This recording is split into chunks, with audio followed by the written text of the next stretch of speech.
بسم اللہ الرحمن الرحیم۔ اماموں کی تنخواہ۔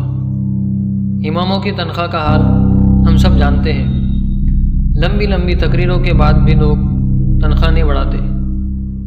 اگر سال 2 سال میں کبھی بڑھا دیتے ہیں تو 7,000 کی تنخواہ بڑھ کر 8,000 ہوتی ہے۔ موبائل کی جو کمپنیاں ہیں وہ بھی اپنے نئے ماڈل کا جو ریٹ ہے وہ اس سے زیادہ بڑھاتی ہیں۔ ہمارے ملک ہندوستان میں کل 28 ریاستیں اور اسٹیٹ ہیں۔ تقریباً ریاستوں میں تنخواہ کا معیار 8,000 سے 12,000 ہے۔ بہت کم جگہوں پر 12 سے 15,000 تک تنخواہ ملتی ہے۔ مہنگائی کے اس دور میں عمومی سطح پر ایسی تنخواہ دینا یہ امت کی اجتماعی غلطی ہے۔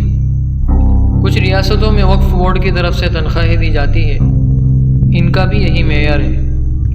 حکومت سے ملنے والی تنخواہ تو بس تائید کے لیے ہے، جس کا حال آپ دیکھ سکتے ہیں۔ سر امام موزنوں کی تنخواہ سر مارچ کے مہینے سے نہیں آئی، کل سے دے رہے ہیں سر، جولائی تک بھی نہیں آئی ہے۔ 10,000 اپلیکیشنز دیے ہیں، 7,000 پینڈنگ ہے، اس کو بھی دیجئے۔ لوگ کہتے ہیں کہ اماموں کی تنخواہ برکتی ہوتی ہے، گزارا ہو جاتا ہے۔ ایسے حضرات سے گزارش ہے کہ آپ اپنی بے برکتی والی 50,000 کی تنخواہ امام صاحب کو دے دیں اور ان کی برکت والی 7,000 کی تنخواہ آپ رکھ لیں، تو ایسا کرنے کے لیے وہ شاید قیامت تک راضی نہ ہوں گے۔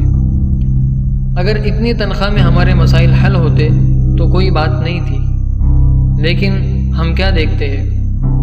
علماء کرام کبھی امیروں کے درمیان احساس کمتری کا شکار ہوتے نظر آتے ہیں، تو بعض علماء مدارس اور مساجد کے ٹرسٹیوں کے غلام نظر آتے ہیں، بعض اپنے مسائل کے لیے مقتدی سے ادھار مانگتے ہوئے نظر آتے ہیں، تو بعض اپنے ٹرسٹیوں کے غلط کاموں پر تنبیہ کرنے سے عاجز نظر آتے ہیں۔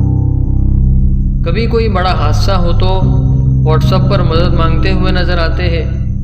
پھر ہم کیوں شکایت کرتے ہیں کہ عوام علماء کی قدر نہیں کرتے؟ کیا حضور صلی اللہ علیہ وسلم نے نہیں فرمایا کہ مانگنا ذلت ہے؟ آج کے دور میں دینی لحاظ سے مال کا ہونا کتنا ضروری ہے، اگر ہمیں پتہ چلے تو ہم دولت کی طرف دوڑنے لگ جائیں۔ مفتی اسماعیل صاحب مالیگاؤں ایک مرتبہ دورانی تقریر کہنے لگے، دنیا والے آدمی کی حیثیت اس کے مال سے لگاتے ہیں، علم سے نہیں، عمل سے نہیں۔ پھر سفیان ثوری رحمۃ اللہ علیہ کا ایک مقولہ نقل فرمایا کہ اگر ہمارے پاس مال نہ ہوتا تو یہ دنیا دار ہم کو ہاتھ پوچھنے کا رومال بنا لیتے۔ کیا آج ٹرسٹی حضرات کا کمزور علماء کے ساتھ برتاؤ اس کا ثبوت نہیں ہے؟ اسی طرح مجدد ملت پیر طریقت حضرت پیر ذوالفقار صاحب نقشبندی جیسی عظیم المرتبت ہستی نے دوران بیان کہا کہ مال ایمان کے لیے ڈھال ہے، اور آگے سفیان ثوری رحمۃ اللہ علیہ کا مقولہ نقل فرمایا، المال فی ھذا الزمان سلاح المؤمن۔ آج کل عوام تو عوام، علماء و حفاظ کا مرتد ہونا اور حق کو چھپانا ان باتوں پر عمل نہ کرنے کا جیتا جاگتا ثبوت ہے۔ کیا مجبوری ہے کہ ہم نماز میں پڑھتے ہیں فَإِذَا قُضِيَتِ الصَّلَاةُ فَانتَشِرُوا فِي الْأَرْضِ وَابْتَغُوا مِنْ فَضْلِهِ، پھر بھی اس کا فضل تلاش نہیں کرتے۔ دعا مانگتے ہیں ربنا آتنا فی الدنیا حسنہ، لیکن اس بہتری کے لیے کوشش نہیں کرتے۔ حدیث میں پڑھتے ہیں کسب الحلال فریضۃ بعد الفریضہ، لیکن اس پر عمل کی فکر نہیں کرتے۔ سوچنے کی بات ہے، وہ طبقہ جو لوگوں کے مسائل کے حل کرنے کا ذمہ دار ہے وہ خود بری طرح مسائل میں گھرا ہوا ہے۔ عمومی طور پر تجارت کو چھوڑنا یہ ہماری اجتماعی غلطی ہے، تو ہمیں ان سب باتوں کو سامنے رکھتے ہوئے کوئی نہ کوئی ذریعہ معاش اپنانا چاہیے اور تجارت کے میدان میں اترنا چاہیے، چاہے اجتماعی طور پر ہو یا انفرادی طور پر۔